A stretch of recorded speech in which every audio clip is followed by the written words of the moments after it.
സുറാബീസ് daily. Hi friends, എല്ലാവർക്കും എൻ്റെ പുതിയ വീഡിയോയിലേക്ക് സ്വാഗതം. ഞാൻ ഇന്ന് വന്നിരിക്കുന്നത് ബീഫ് ഫ്രൈ ആക്കുന്ന ഒരു റെസിപ്പി ആയിട്ടാണ്. അപ്പോൾ എല്ലാവരും ഇനി ബീഫ് വാങ്ങുന്ന സമയത്ത് ഇതുപോലെ ഒന്ന് ഉണ്ടാക്കി നോക്കട്ടോ. നല്ല അടിപൊളി ടേസ്റ്റാണ്. അപ്പോൾ അതിന് വേണ്ടിയിട്ട് ഞാൻ ഒരു 200 ഗ്രാമിൻ്റെ അടുത്തുണ്ട് ചെറിയ ഉള്ളിയാണ് എടുത്തിട്ടുള്ളത്. അതുപോലെ ഒരു 10 പച്ചമുളക് എടുത്തിട്ടുണ്ട്. പിന്നെ ഇഞ്ചി വെളുത്തുള്ളിയും ചതച്ചതും, പിന്നെ അതിൻ്റെ കൂടെ തന്നെ ഞാൻ ഒരു സ്പൂണ് മുളക് പൊടി എടുത്തു. പിന്നെ അതുപോലെ തന്നെ 1/2 സ്പൂണ് മഞ്ഞൾപ്പൊടി എടുത്തിട്ടുണ്ട്. പിന്നെ അതുപോലെ തന്നെ 1 സ്പൂൺ അളവിൽ മല്ലിപ്പൊടിയും കൂടി ചേർത്ത് കൊടുക്കാം.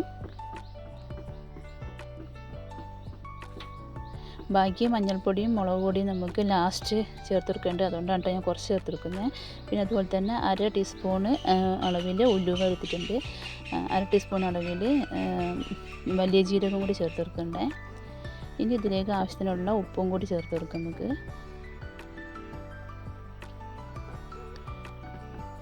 ഇനി നമുക്ക് ഇതിലേക്ക് കുറച്ച് വെളിച്ചെണ്ണൻ്റെ ആവശ്യമുണ്ട്. അപ്പോൾ ഞാൻ കുറച്ച് വെളിച്ചെണ്ണയും കൂടി ഒഴിച്ച് കൊടുക്കുക.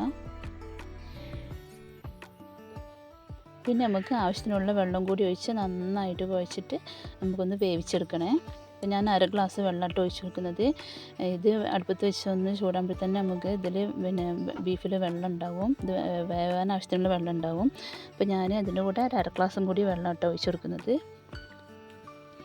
ഇനി നമുക്ക് മൂടി വെച്ച് അടുപ്പത്ത് വെച്ചൊന്ന് വേവിക്കാം. അങ്ങനെ ഇതാ നന്നായിട്ട് തിളച്ച് വന്നിട്ടുണ്ട് കേട്ടോ. കണ്ടില്ലേ, ഇപ്പോൾ നന്നായിട്ട് മേലെ വെള്ളം വന്ന് നിൽക്കുന്നുണ്ട്. ഇനി നമുക്കിത് വെന്ത് വരുമ്പോഴേക്ക് വെള്ളമൊക്കെ വറ്റി പാകത്തിന് റെഡിയാക്കി കിട്ടും കേട്ടോ. അപ്പോൾ നമുക്കൊന്നും കൂടി ഒന്ന് ഇളക്കി റെഡിയാക്കി കൊടുത്തിട്ട് മൂടി വെച്ച് തന്നെ വേവിച്ചെടുക്കണം.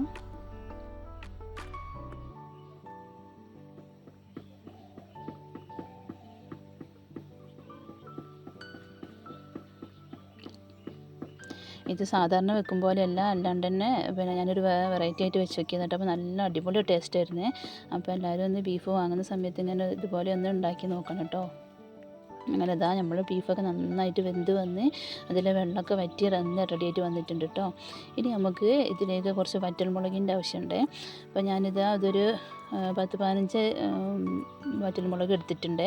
നന്നായിട്ട് കഴുകി വൃത്തിയാക്കിയിട്ടുണ്ട്. ഇനി നമുക്കിതൊരു ജാറിലിട്ടൊന്ന് പൊടിച്ചെടുക്കണം.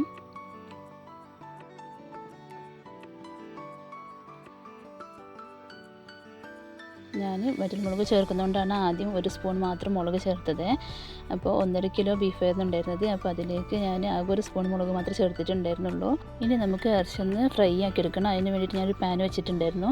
അതിലേക്ക് ഞാൻ ഒരു 2 പച്ചമുളക്, പിന്നെ അതുപോലെ തന്നെ 2 അല്ലി വെളുത്തുള്ളിയും കുറച്ച് ഇഞ്ചി പേസ്റ്റും കൂടി ചേർത്തിട്ട് എണ്ണയിലേക്ക് ഇട്ടിട്ടുണ്ടായിരുന്നു. അതിൻ്റെ കൂടെ തന്നെ വറ്റൽമുളകും 1 സ്പൂണ് കുരുമുളക് പൊടിയും കൂടി ചേർത്തിട്ട് എണ്ണയിലിട്ടൊന്ന് വഴറ്റിയെടുത്ത് ഇനി നമുക്ക് വറ്റൽമുളകും കുരുമുളക് പൊടിയൊക്കെ ചേർത്തതിന് ശേഷം ബീഫിലേക്ക് ഇതൊക്കെ ചേരുന്നത് വരെ നന്നായിട്ട് ഇളക്കിക്കൊണ്ടിരിക്കണം കേട്ടോ. നന്നായിട്ട് ബീഫ് ഫ്രൈ ആകുന്നവരെ ഇളക്കി യോജിപ്പിച്ച് കൊടുക്കണേ. അങ്ങനെ നമുക്കിത് നല്ല അടിപൊളിയായിട്ട് നമ്മുടെ ബീഫ് ഫ്രൈ റെഡി ആയിട്ടുണ്ട്. അപ്പോൾ എല്ലാവരും ഇതുപോലെ ട്രൈ ചെയ്ത് നോക്കണം. നല്ല അടിപൊളി ടേസ്റ്റാണ് കേട്ടോ. അപ്പോൾ എൻ്റെ വീഡിയോ ഇഷ്ടപ്പെടുകയാണെങ്കിൽ എല്ലാവരും ഒന്ന് ലൈക്ക് ചെയ്യണം, സബ്സ്ക്രൈബ് ചെയ്യണം, കമൻറ്റ് ചെയ്യണം. അപ്പോൾ ഞാൻ മറ്റൊരു വീഡിയോ ആയിട്ട് വീണ്ടും വരാം.